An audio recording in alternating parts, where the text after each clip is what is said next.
What's happening, party people? Welcome to my weekly update. I call it a weekly update. It's not actually a week of videos. I'm trying to post a video once a week. This one, man, it has almost 2 weeks of non-stop fun in it. I just want to make a shout out to a few people that recently bought some merch. I appreciate that support. Just kind of a fun thing to do. Have some Robert DIY t-shirts, built broke, stuff like that. This is another one that we have. But hey, I appreciate that support. Occasionally people send just random donations from phone support, stuff like that I offer people without a mandatory charge. Man, I use that money, especially the money over there on Patreon, to try to keep my rates low. As people donate to the Patreon page, they don't get anything special, but they do realize that, hey, they save money throughout the year with learning how to do things. Some people built careers off of learning how to fix their Volvos. A couple people actually work at dealerships that they credited their initial learning off of watching these Robert DIY videos, especially the step-by-step detailed instruction ones. So hey, shout out to you guys. Finally got this S60 stripped down. Been waiting for 2 stack jacks to come get it for, gosh, I guess the past 4 hours. They said they'd be here between 10 and 11. It is 2:53. They still not here. As soon as they get this car out of my way, I can start cleaning this stuff up, taking this engine to storage and stuff like that. So I'm doing that. I'm going to start working on Lagoon probably today. Get that car on the road. Somebody's waiting for that. A few weeks ago I recorded a couple of these cars sitting around here and told people what I thought they were worth. And man, they poked fun at me. But let me tell you something, man. There are cars in worse shape they're asking double the money for. There's a T5R wagon in Chicago. They started out at $12,500. There's a couple other cars that's in between 12 and 15 down in Austin, Texas. And the R's and the T5Rs and the T5s, they're not getting no cheaper, and they're definitely not getting any easier to find. So hey, say what you will.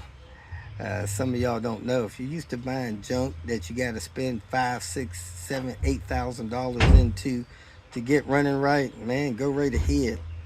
But like I said, I've had a lot of interest in it, and man, that T5R black wagon, I've had a couple people trying to buy it. So I got somebody that's interested in it. We're exploring the repair options on that, and I'm gonna go forward from there. So hey man, we got a lot of parts. I'm gonna try to get on the website. Some people are going there buying things. I got a few mass airflow sensors here that I'm about to test. And I found a couple of 960 mass airflow housings that people use when they put big turbos on them. So I got to do something with those. But hey, if you're looking for something in particular, send me a message. Call or text is the best route.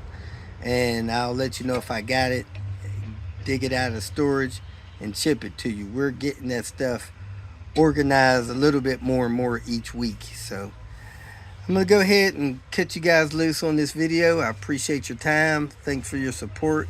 Hope you have a great week. And happy Mother's Day to all you women that have children, especially those of you that gave some concentrated effort on raising good human beings. I appreciate that. I salute you. Thanks a lot.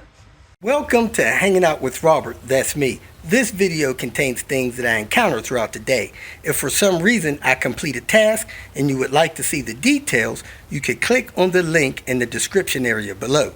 This video also contains tips and tricks that I learned throughout the years. I plan on leaving this video accessible for about 30 days.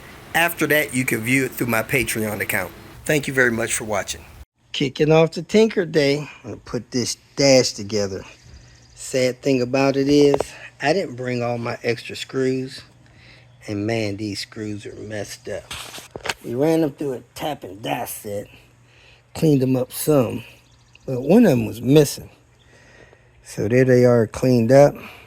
Hopefully they'll work out for us, and we're going to keep moving forward. Brace this dash, put the wire harness in, put the duct system in, and then make sure the inside is ready for it. I tried to run one of them screws and that thing broke that back off, so I just had to reset the epoxy on it and move forward from there. I got all these mounts in an hour. That's why I like this process. I had to redo that one totally. We had to cut the threads on the screw bolts again. So let's go ahead and put this wire harness in, and then put this duct system in, and put this dash in. Unfortunately, the plastic is totally busted away at the bottom edges. I don't know what to say or do about that. But those edges are the least of these dash system problems. So we're going to move forward.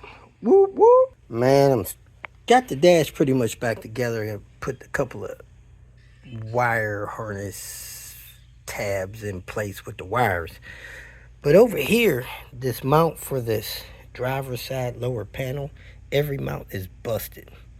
Struggling on what to do, so I'm going to spray this down with brake parts cleaner. I'm going to, I don't know, man, I guess put some epoxy in those 3 spots. Hope it settles and sets sometime between now and me getting this dash in, and he can put that panel in later. Hopefully that'll hold for him. There's 1 busted in the middle there, and 3 busted over here. I had one of my, dear friends ask me to pull my panel down so that I could show him something under my dash. And let me tell you something, man. I don't really pull parts off my car so I can help somebody else figure out something going on their car because of stuff like this. You pull this thing wrong, and one time it's so old and brittle, then you end up with busted mounts and can't get your panel up. So I tell people, man, I'm sorry. I can't take my car apart to show you something. I just can't do it. Man, I love you, but buy your own beer. Anyway, let me go ahead and try to epoxy this stuff up here somehow so that he can mount his panel back up here one day. Well, folks, I have done all I could to put this dash back together. It is time to give it an install. So, got that 1 clip out of it there. Goes in the middle right there.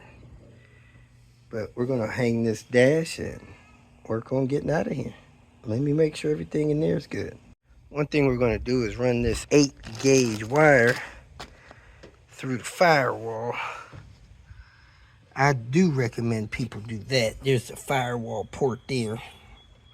I pulled the rubber thing off of it.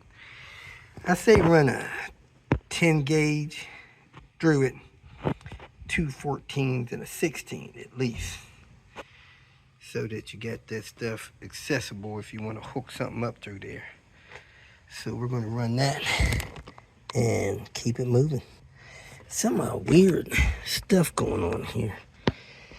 Normally there's 3 vacuum lines running here. You have your bypass vacuum, you have your boost sensor vacuum, and you have your wastegate actuator. I have no idea what they got going on here, but it looks like the wastegate actuator is oh my god, the wastegate actuator is hooked up to the vacuum tree or the intake manifold here, and it should be hooked up to this boost. It should go to your wastegate actuator, but I don't know where these other 2 are going. Let me follow them and see what's going on here. This thing should be overboosted. Yeah, one of them's going to the bypass instead of the wastegate actuator. That is a recipe for disaster. With that wastegate actuator normally stuck closed the way it would be, you can blow this engine up pretty quick and easy. Unless your turbo is so weak that it can't make boost. So we'll probably get that straightened out before we leave here, even though all of those hoses seem pretty soft down here on this BCS. They might be strong enough for boost. They're not as soft as I initially thought. They're better than old rotted ones, but we do need to get them connected properly. That BCS is also wrapped up in the shifter linkage, so I pulled it out of that at least to prevent the wires from getting eaten through. Hopefully they haven't gotten eaten through already. Let's get this wire pushed through there and get this dash in.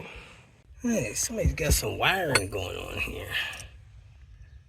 I don't know if they tapped this clutch pedal into something or what, but I need to ask about that. May need to look into that, see what's going on here. Maybe they got a working clutch disengage the cruise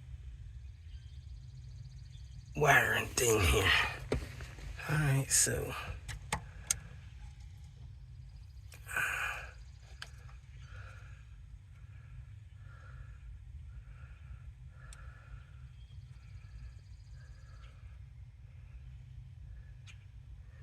yeah, look like they ran this in series.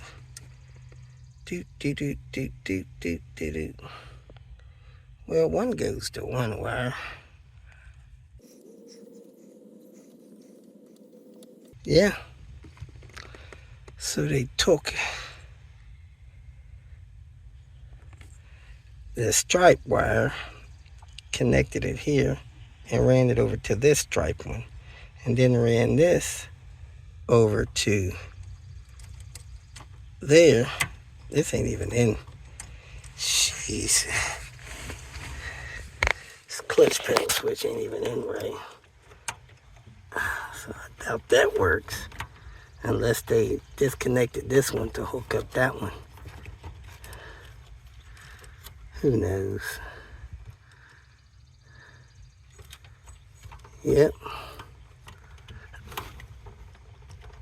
But this pedal switch is broke, so it may not work for the brake pedal.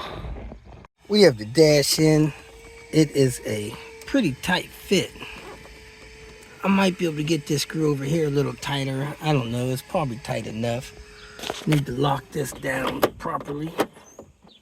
I don't know if tape or glue will make that stay in better.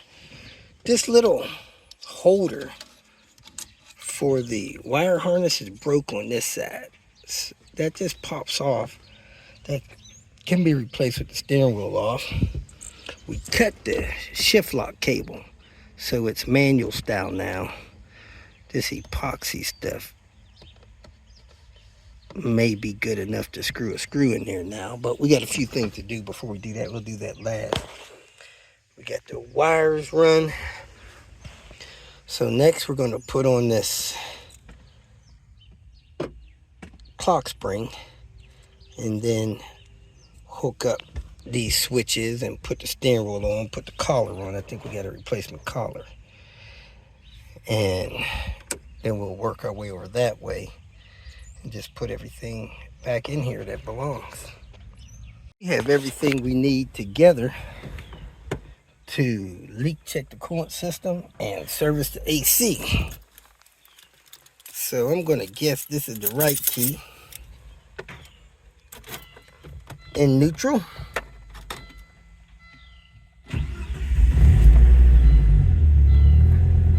We don't have a little coolant light. Oh, coolant tank's full. We got an SRS light though. Get that set up to service the AC. The fan ain't blowing. Well, folks, I promise you, we got super cold air. This air is probably 35 degrees coming out here. I'm gonna see if I got my meter real quick. We'll check it, but we're pretty much done here. Need to burp the coolant and clear the SRS light. AC's off and the fan's off. Not sure if the fan works on low. We'll check that later. We're gonna cut the car off. Hope the coolant burps. We are here to help this thing here in Chicago pass emissions. It's got air pump error codes 2, and it's got an ECT error code, which is down there. So that thing doesn't look old. Man, that's crazy.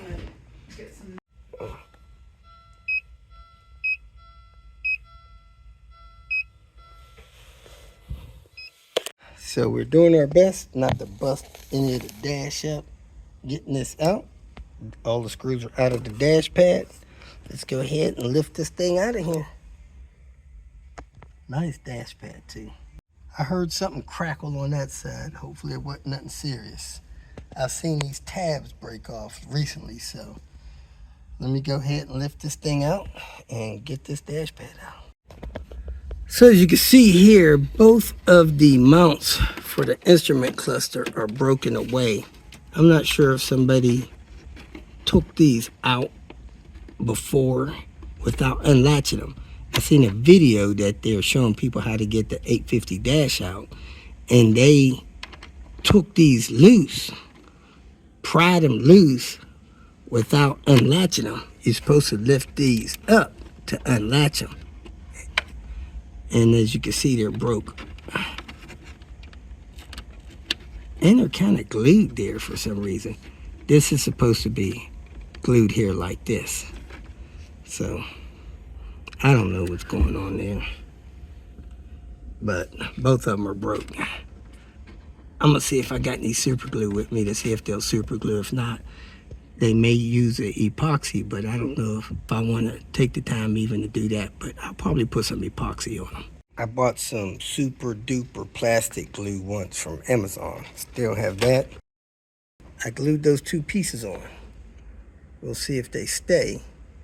Next, I'm going to pull the computer, see if I got the diodes to fix that air pump error situation.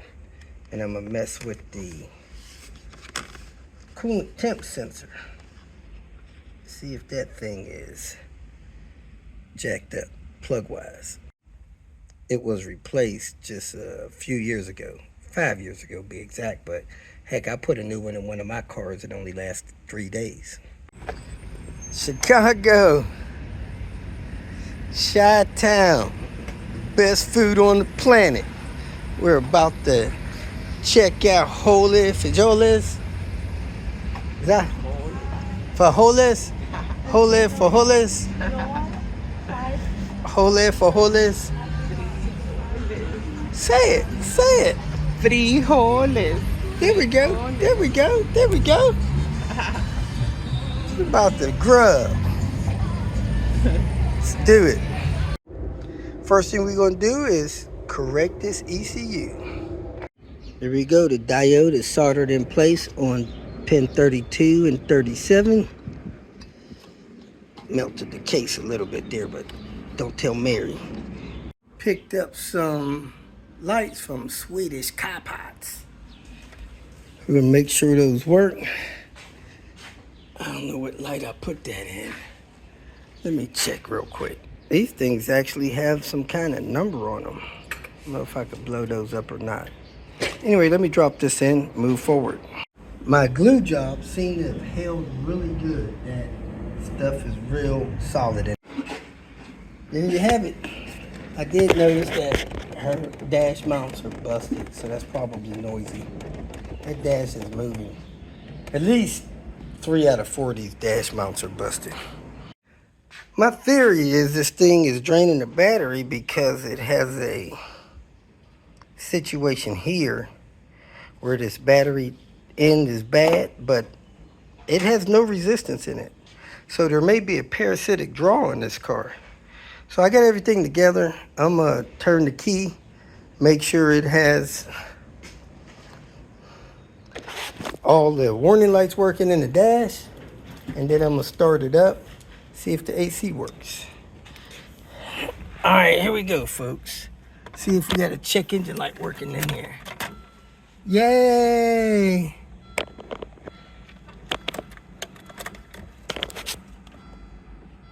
I don't know what this other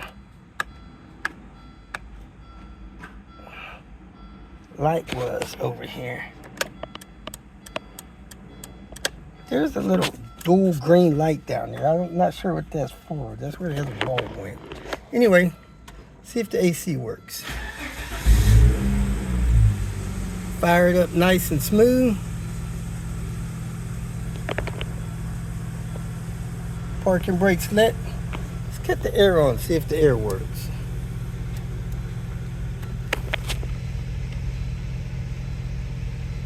It's not even trying to cycle.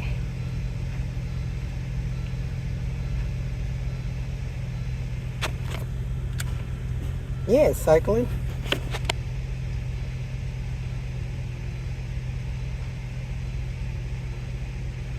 As soon as I turned it on, I heard it cycle.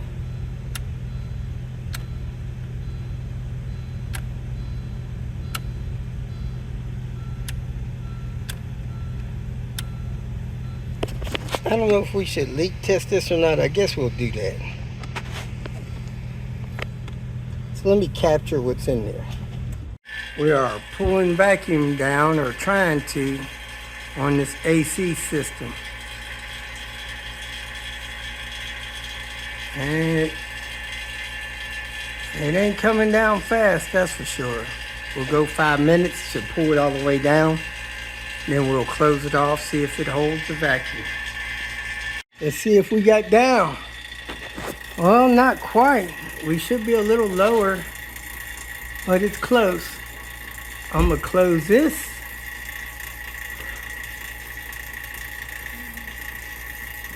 And we'll set the timer for 30 minutes. Man, it already jumped back a little bit. So, that's where it is now. Let's check in 30 minutes.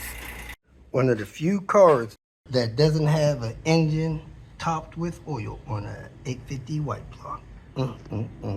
That's about as dry as they come. Just a little bit of oil right there by the oil cap. Let me check this gasket.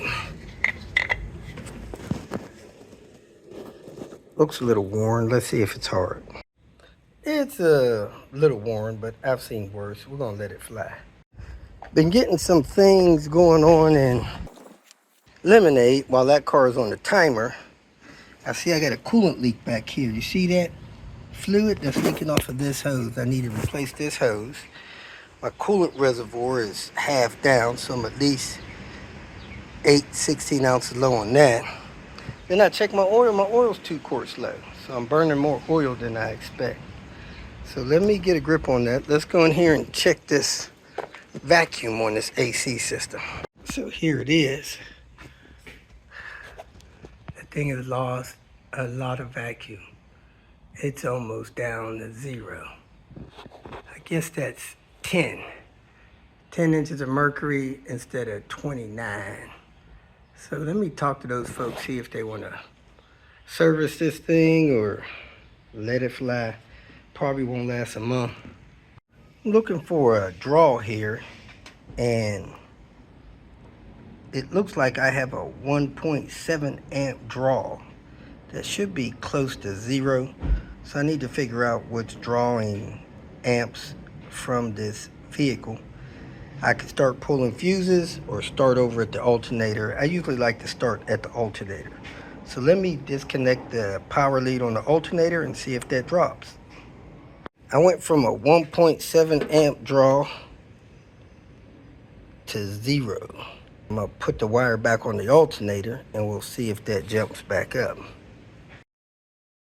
So I'm gonna reach down here and hook this wire back on here.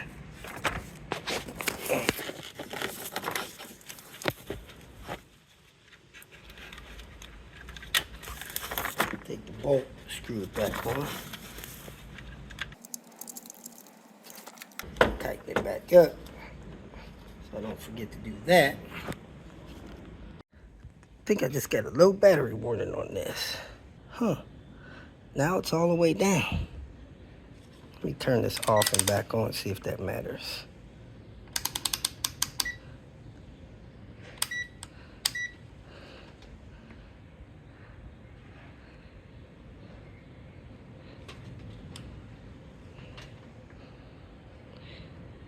It's down to nothing after disconnecting the alternator and hooking it back up. Let's hook the car back up, start the car, shut it off, and see if we get an amp draw again.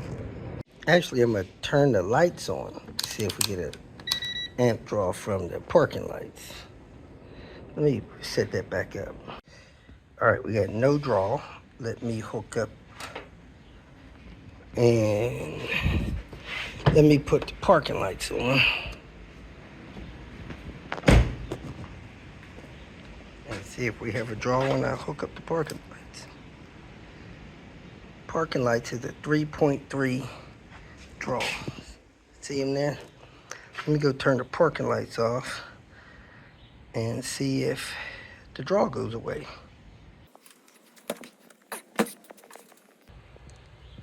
And the draw went away. That's good. Start the car, shut it off, and see if the draw comes back from the alternator.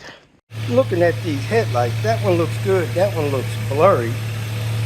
So I go in here, look at the light, and the bulb is not properly in the socket. And the wires are like bad. So I don't know if I want to mess with that or not.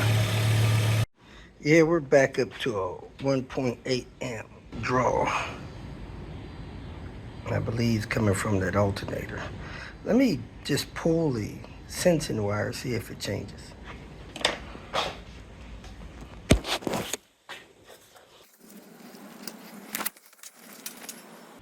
Nope, didn't change by pulling that wire. I had to disconnect the cable.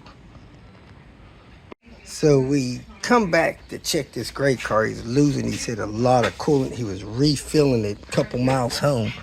And man, look at the water in these carpets. Carpets and floor mats are soaked. So we pulled the panel over there and he had a catastrophic failure of a heater core, it appears. It's a lot of water in here in these floors. That stuff needs to be wet back. So I'm gonna pull the heater core and look at it, see if it's split or something. But we did pull this heater core and put it back in when we did the manual swap 7-8 months ago. So this is a Nissan's heater core, and I didn't see the crack at first, but when I tilted it this way, you can see that crack really easy. If you have a heater core with a black bottom, just replace it. It had a catastrophic failure. We are back at it, folks. We're gonna finish up with the seat recliner. We're gonna do that first. We already got the cable down, and then we're gonna do a tune-up on it, plug some wires. Couldn't find cap and rotor locally. Then we're going to check, see if we got any boost leaks. Then we're going to take this car and vacuum all this water out the back of it. Time to clean these floor mats. Look at it. Look at that dirt coming off. Just not even hitting the pressure yet.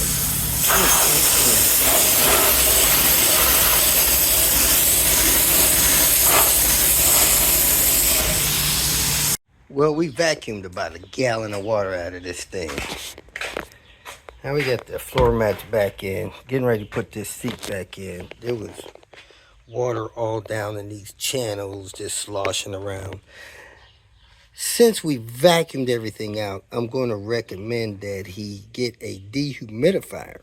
They sell them on Amazon pretty cheap, 50 bucks or less, and just run that thing in here until it quits picking up moisture.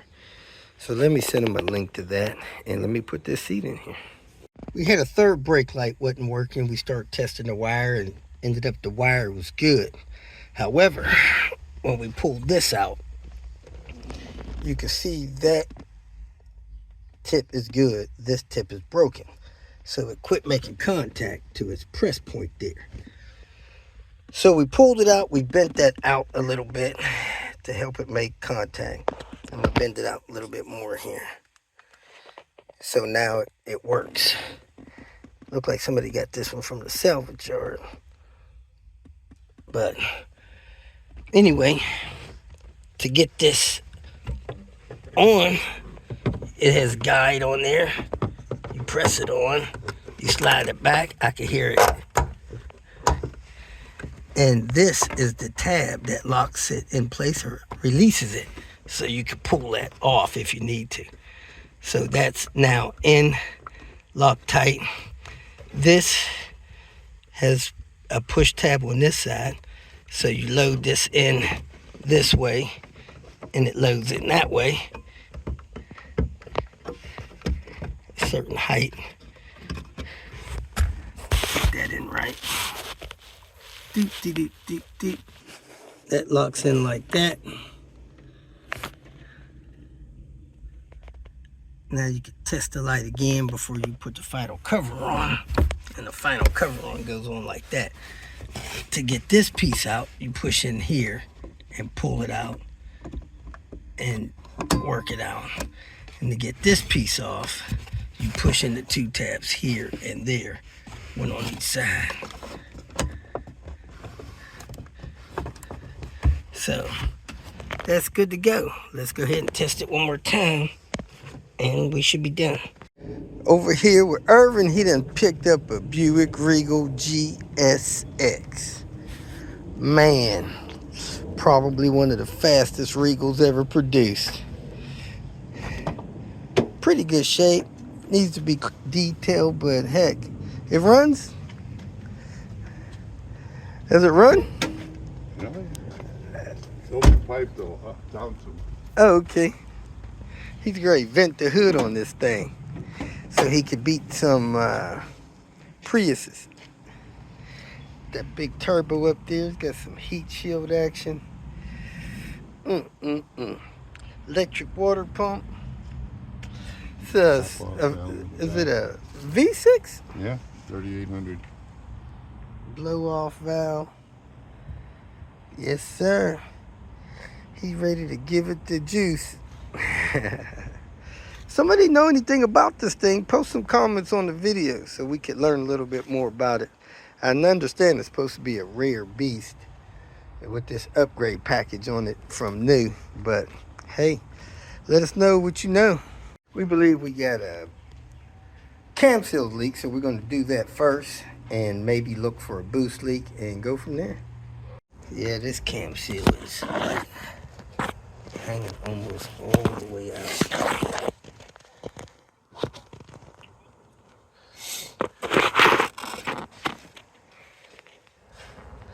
I'm surprised I wasn't dumping a quart of oil every couple of miles. So you can do a quick PCV test. Take the oil cap off, take your glove, put your glove over there. If it's sucking the glove in like that, you're good. If it inflates the glove, you're bad. We are here with Chase in his 2000 V70R. Look at that thing shine, man. I can see my whole car. You can't even tell what direction my car is facing. That thing got so much reflection. He had a tear in his CV axle boot. We replaced that.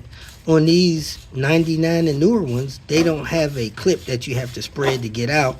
You just tap them off. It's got a clip on the shaft, kind of like the clip that goes inside the transmission. So that just tapped off. Got the boot replaced with the Oak-Lear clamps.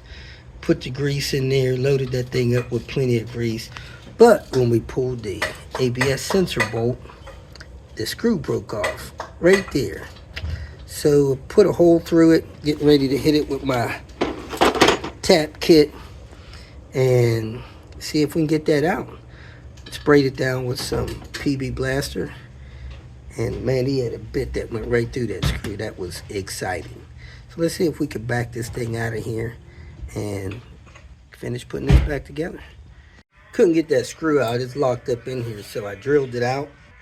It almost went center, but not quite. It was close. I ran the tap in there. I got another screw for there. M6 1.0 thread. We should be good to go. Back here to this silver 850 after I did a tune-up. It's running like crap. I probably crisscrossed a couple wires. So hopefully I'll be able to fix that real quick, make this thing purr like a kitten, and get on to the next stop. All right, let's check these wires. Dang, I already see the number wrong. What'd I do at number 1? This is supposed to be number 1, number 2, number 3, number 4, number 5. And that don't look like a number 1 to me. So let's follow that thing around and see where number 1 goes. I had to scan the car, but it seemed like I had number 2 and number 1 spark plugs mixed up. So I switched those. Looks like I wrote 2 number 2s on there. But when I follow them down, I'm pretty sure I got them mixed up. Let's see how it runs now. It was running like crap before. I thought something was wrong with the engine mount, but it was misfire.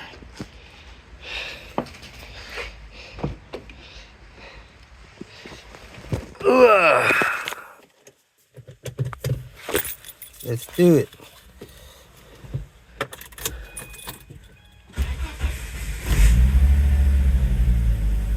Smooth as silk.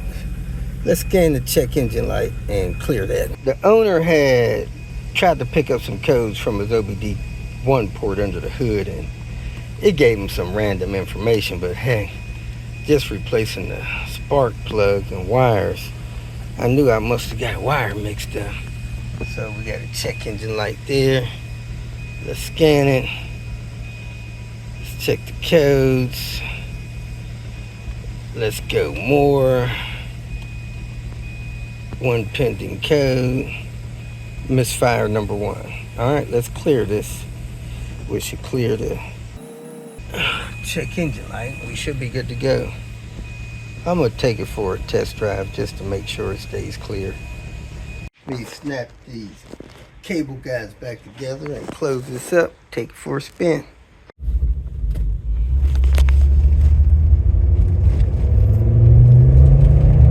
Take the next left onto Thomas Street. Testing this 960 for a blown head gasket.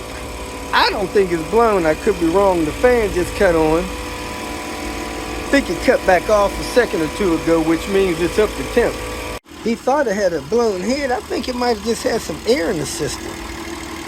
Because with the car up to temp, I can get the coolant reservoir cap off.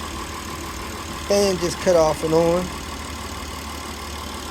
I think it's probably good to go, but I'm going to take it for a test drive. And if it's losing coolant, of course, the coolant leak would have to be fixed.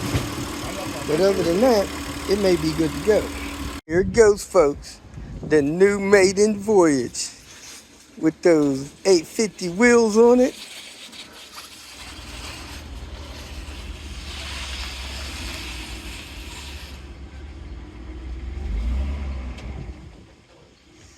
Beautiful, beautiful car. Those winter tires.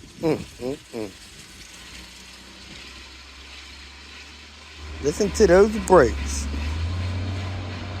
Yeah, we took that coolant reservoir cap off of that 960, left it off, and it slowly rose. Very slow. So it's got a minor breach in that head gasket. We're going to see if we can get those parts and probably do that over the next couple of months. Let's get cracking. What's happening, party people? I am at Swedish Car Parts, picking up a new bumper skin for my 850Rs. Look at this thing. It's gonna be an incredible fit. It's got the tabs, lock it into the top piece. It's got the tabs to fit those bottoms on. It's got the holes for the fog lights. And it has a gel coating on it that is ready to paint. You can get it in black or you can get it in white. Again, gel coat, ready to paint, ready to install, ready to rivet on. It is fiberglass. And they are on the website. If you want one, the base price is $600. Shipping on this box, this is the box they come in. It's like 73 by 24 by, I don't know, 14, 15. These things cost several $100s a ship as a $400 shipping box. I think it weighs about 10 pounds. If you want help getting your price down, I'm available to load some of these things up in a U-Haul trailer and bring them in between Cincinnati and Albuquerque, New Mexico, via partly I-70 over towards Lincoln, Nebraska, through Kansas City. You know, you have to meet me to pick it up. Again, it's a big box. You could take it out of the box and take the lower bumper spoiler out of here. Contact me if you want to do something like that. Throw me a few bucks. I'll help you with the delivery, get your costs down. And more importantly, if you have an R that needs one of these bumpers, again, ready to paint, ready to go. This thing is manufactured to fit on your 850. Even if you're trying to do an R clone, it's fiberglass. So you can't be hitting curbs and all that stuff. Well, you can't be doing that stuff with these things anyway. So if you got a lowered car, stay clear of curb stop, stuff like that. Try not to hit any dogs, deer, stuff like that. Fiberglass may not be as forgiving as some of this rubberized stuff, but hey, you know how to drive. You know you got a piece on there that you don't want to destroy. Get you some. So if you want my help getting you one delivered, act fast, act now. We're making a list of people that need that help. Like I said, help offset my towing and U-Haul rental, and I'll bring you one. You can meet me somewhere close to the freeway to get it. Here's my number. Let me know if you need some help. If you don't, hey, just go break you off some change and get one. These things are hard to find, and there's not too many people able to ship them. So here they are. Coming to the shop today. Look like a brand new part. Man, I hadn't seen one of these brand new probably in 15 years. Idle air control valve. Well, Alex, what kind of car does this fit? Cars with Regina fuel injection. With Regina fuel injection. This is the old one. And this is the new manufactured one. So, if you got a bad idle air control valve for a car with Regina fuel system, here we go. Get them. Are they available to purchase? Yeah, they're on the website. On the website, Swedish car parts. Whoop, whoop. We are here with HOWR's 850. This thing is kind of pulling to the right in snowy weather. We tried to check the brakes. Everything seems to be fine there, so we don't think it's that. Which way? Up? I put the face down. That way you can load stuff in it. It's got a spare tire that was extremely underinflated, and they mounted it wrong. They mounted the inside on the outside and the outside on the inside. You gotta be careful when people do that. We'll show you here in a second.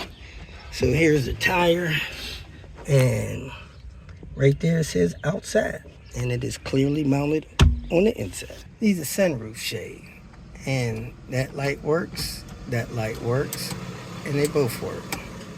So there you have it. We are back. About to hit these struts and keep it moving. Got the rear shocks done. Man, it's hard tightening that top bolt on those. But those are done. Going to the front. We are all done. Struts, the wheels are torqued on. Has a rear main seal leak, but maybe that'll be another day. Kicking off my day. I dropped my computer 4 days ago, and I'm just seeing the damage. Look at that. Compared to this side, and then I got that all busted up over there. Got to be more careful. Let me keep working on my video here. Here we are, folks. Giving life to someone else that needs it. Yes, indeed. Come give you some. Here we are, folks, at Two Stack Jacks. We are doing somewhat of a reconnaissance. They have a video that they shoot every day. As you see, they're starting to put cars on the angle, and that helps them get better view of the cars as they go down. Now, last time I was here, they had a C70 coupe. I'm not sure if that coupe is here anymore. They've got this stuff rearranged a little bit. Oh man, it looks like They did some wiping out around here. There's an S40. That thing's got some nice headlights.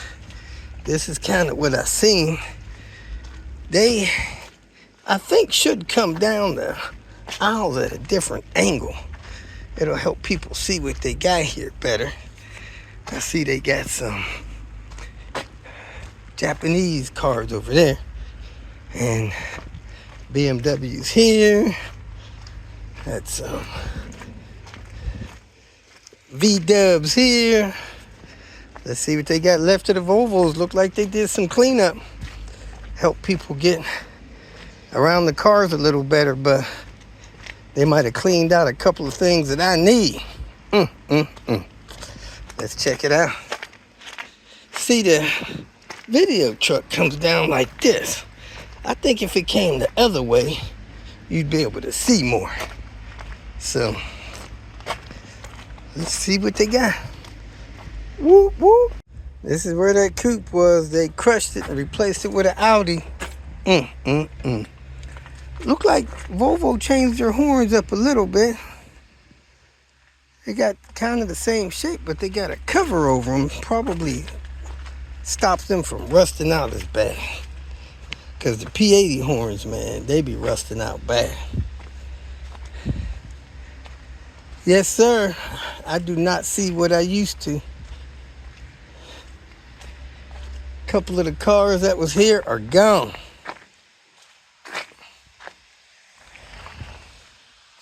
It'd be nice if they came down the road this way. See how good the view is?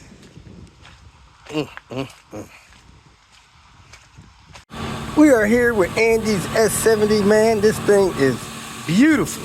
I don't know if you guys remember, I put an engine in it a few months ago. We're gonna do some maintenance on it, protect his investment, change some transmission fluid, do a heater core and a few other things. So let me get it up on ramps real quick. Oh wow, this is freaking amazing. Look how dry this car is down here. Not one drop of oil anywhere other than that rack boot right there. It's amazing. Nice and dry. Let's go ahead and pull this bolt, get this transmission fluid out, let you see what that looks like coming out. Will it be red or will it be brown? Let's check it out. Black. That's what you don't want in your transmission. And I just dropped these things, add back 3.5 quarts, and it's normally good to go. Let me get my magnet so I can grab the plug. Yeah, look at that fluid. It has no redness in it, and it's the buildup on that magnet.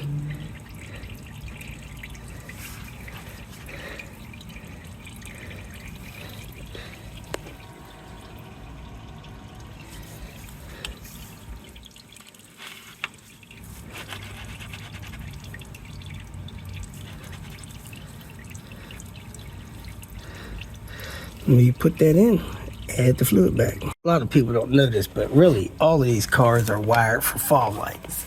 That's one fog light plug there, and the other fog light plug is there. So you need the relay that'll accommodate fog lights, and then you need the switch that accommodates fog lights, and you should be good to go. Maybe the jumper. Some models need a jumper. So get those other 3-4 items and you can add fog lights. Me to make sure I had this small funnel with me for my travels, and man, this thing is perfect for servicing that transmission. That's done. On to the next one. Item 2 on the agenda. Look at that clutch gap. He said his AC is only working for about 10-15 minutes. That clutch gap will be the cause. Let's go ahead and shim that with some zip ties. And that's the new gap after one zip tie. I don't normally zip them, but man, you can if you want. But hey, here we are. Next up is the heater core, and as you can see, we are at the bottom of the reservoir here. We're low. We got the clamps on the lines. Hopefully that'll stop most of our flow out. Let's get inside and remove the core. And here it is, folks. Accessing this leaking heater core. I can smell it. It's turning the car on. That thing can explode at any time. Let's get it out of there. Here it is. My guess is it's original. I don't know what all this is. Like some Play-Doh or something. But you can see it's leaking all up in there. All down in there. Let's get it the rest of the way out. If I had to guess what this is, I would say it's probably some head gasket sealer stuff. Somebody put in the engine, got down here in the heater core. Going in with the heater core.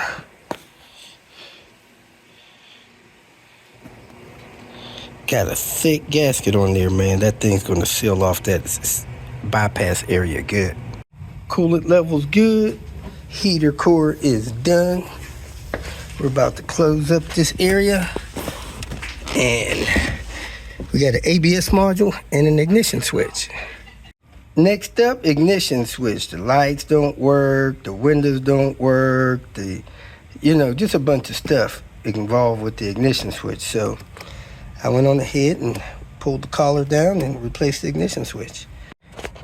All right, I got the ABS module in, secure and connected. He said his cigarette lighter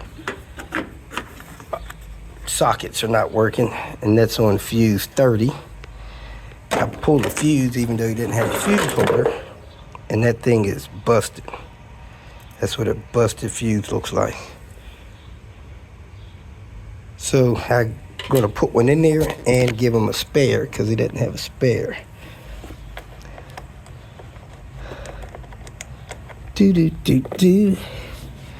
So that's what they look like when they're not busted. And let's put this in place. Actually, let me go inside and see if there's something down in there.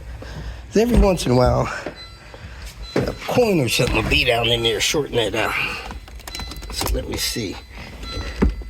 I don't see anything down in there. So it should be good to go. You gotta be gentle putting these in because those things actually fall in and they bust with the center console. Somebody's had the center console thing out. It's not latched properly there. Maybe we'll do that next time. And also glue this boot back in place.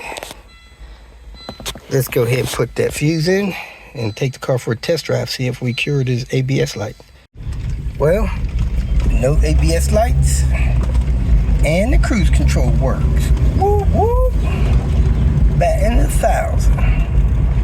If you made it this far, I trust that you found some information that was either useful or entertaining, so go ahead and hit the like button. And if you would like notification of future videos that I post, please subscribe to the channel.